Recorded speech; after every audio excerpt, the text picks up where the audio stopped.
Hello, my name is Benjamin Blahnik, and today we're going to be discussing the history of the Mackinac Bridge. One would believe that in order to talk about the history of the Mackinac Bridge, that we would start in 1954, when construction began. But first, we must look back to a time before the bridge. Before there was a bridge, there was a great need to get people and vehicles alike over the 5-mile stretch of the Straits of Mackinac. This was handled by the Michigan Department of Transportation in the form of a fleet of ferries that effectively became a highway over the water.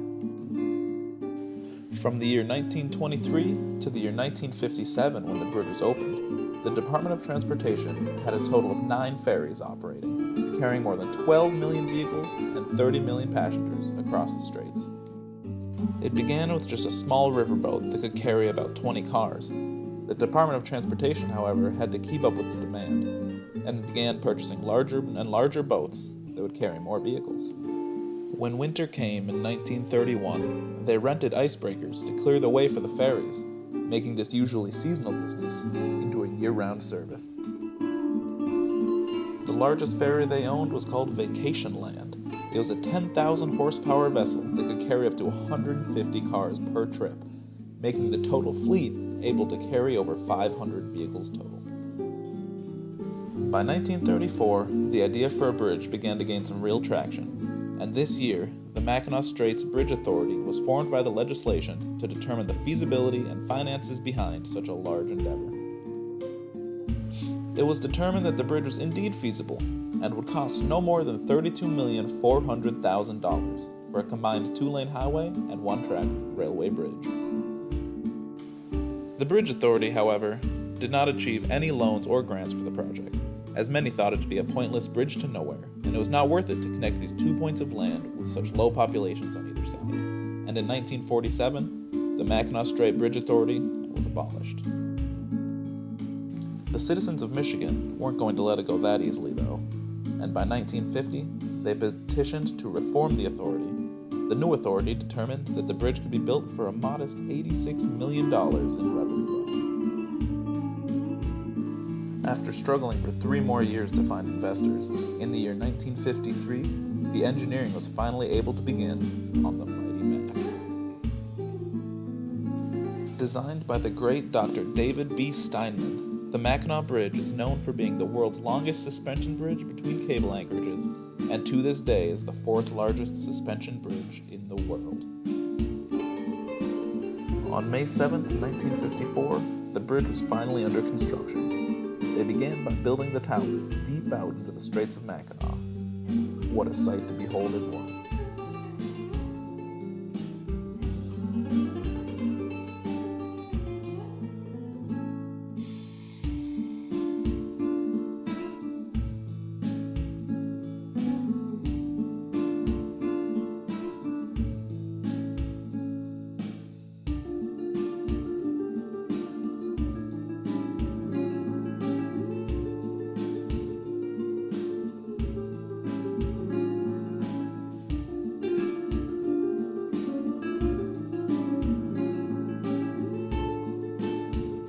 Slowly but surely, and piece by piece, the trusses and other supports for the bridge sprung up from the depths.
The winter months posed to be quite a problem, however, and progress slowed to a halt. The construction went on hold until the following spring.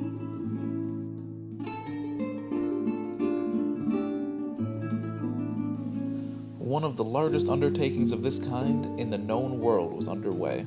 Millions of pounds of steel and millions more of concrete were coming together to form the bridge that we know and use today.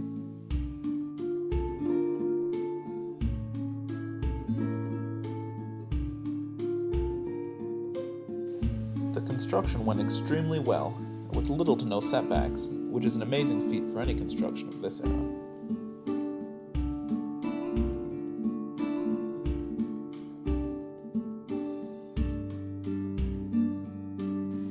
People watched as this mighty bridge began to form, itching to drive across and experience history.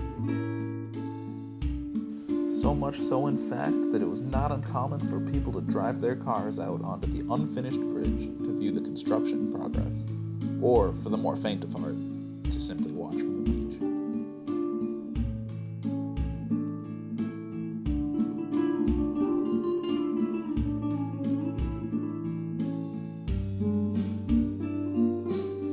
It took over 48 months and 3,500 skilled laborers to do it, but in 1957, the bridge construction was finally complete. For the grand opening on November 1st, 1957, cars were lined up for miles to give the bridge a go. What an exciting time it was.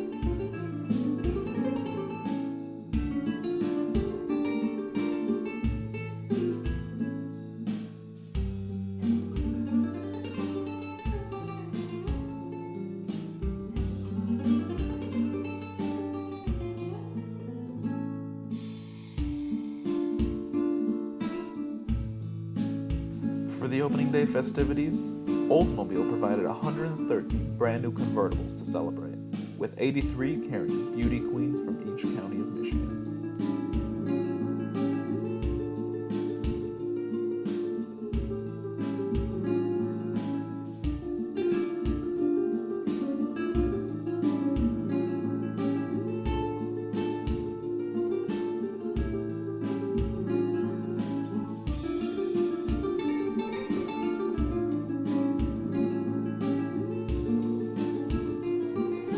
The first vehicle to cross, however, was a 1951 Chevrolet Styleline Deluxe, owned by Albert Carter.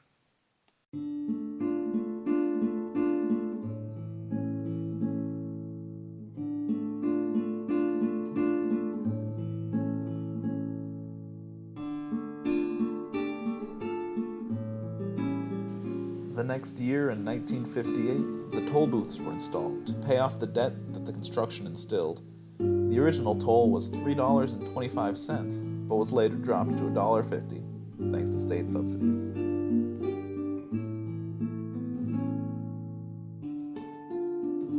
If you'd like to cross the bridge today, it'll cost you $4 whole dollars, but that's a small price to pay to see the beauty of the Upper Peninsula of Michigan.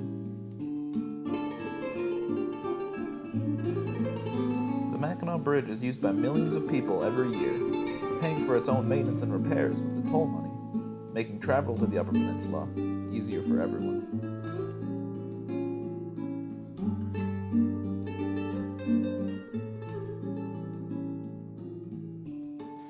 The Mackinac Bridge has a long history, and had a lot of people fighting for it, and I thank them for every second, every time I cross that night.